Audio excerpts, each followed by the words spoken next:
Imagine a world where global leaders are locked in a high-stakes battle over the future of our planet.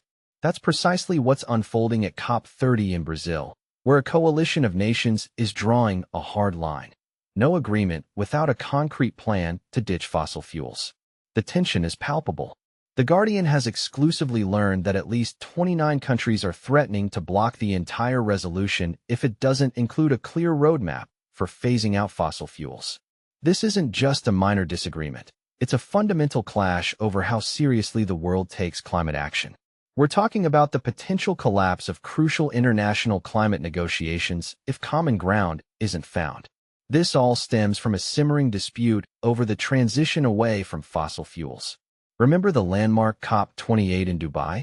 It was there that countries first pledged to move away from fossil fuels. But here's where it gets controversial. The agreement lacked teeth. There was no timeline, no specific measures, just a general commitment. Some powerful nations have since tried to water down even that commitment.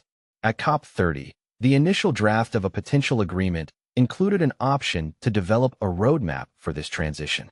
But the Guardian's sources reveal that Brazil, the COP presidency, considered scrapping the roadmap altogether, bowing to pressure from powerful oil-producing states like Saudi Arabia and Russia, and major consumers like India and China.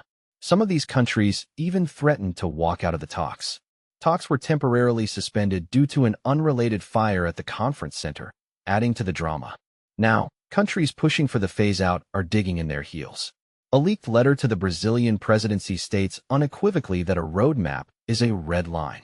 It continues, "We cannot support an outcome that does not include a roadmap for implementing a just, orderly, and equitable transition away from fossil fuels.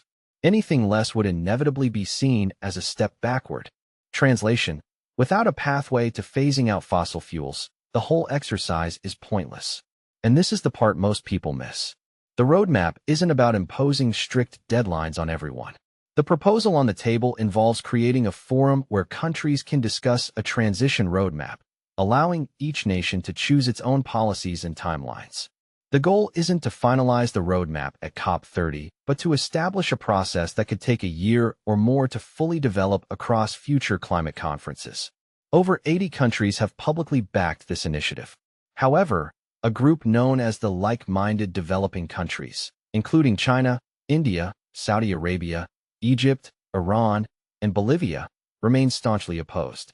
The countries advocating for the fossil fuel phase-out include Austria, Belgium, Chile, Colombia, Costa Rica, Croatia, Czechia, Estonia, Finland, France, Germany, Guatemala, Honduras, Iceland, Ireland, Liechtenstein, Luxembourg, the Marshall Islands, Mexico, Monaco, the Netherlands, Panama, Palau, Slovenia, Spain, Sweden, Switzerland, the United Kingdom, and Vanuatu.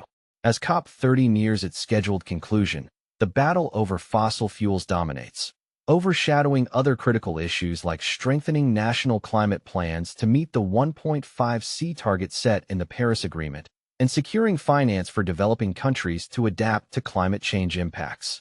This situation begs the question, can a meaningful climate agreement be reached when some nations are so deeply entrenched in defending the fossil fuel industry?